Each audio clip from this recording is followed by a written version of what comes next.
காலை ஒளி. எழுதியவர் திருமதி டோரா எட்வின்.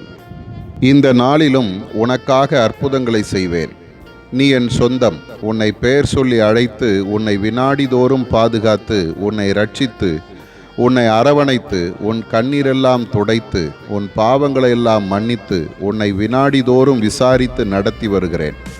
என் இனிய பிரசன்னத்தால் உன் உள்ளத்தில் நீங்கா மகிழ்ச்சி நிரம்பி உள்ளது.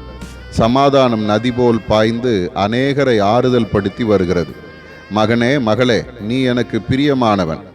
உன் வாயில் இப்போது முறுமுறுப்பில்லை, மாறாக துதியும் தோத்திரமும் நிரம்பி இருக்கிறது. உன் நடுவில் நான் வாசம் பண்ணுகிறேன், உனக்கு குறைவில்லை.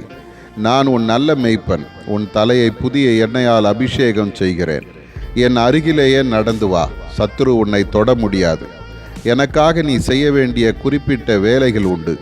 நீ என்னை தெரிந்து கொள்ளவில்லை, நான் உன்னை தெரிந்து கொண்டேன்.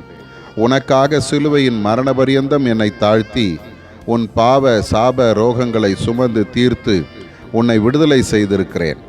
உன் சுய நீதியாகிய அழுக்கான கந்தைக்கு பதிலாக என் ரட்சிப்பின் வஸ்திரங்களை உனக்கு உடுத்துவித்தேன்.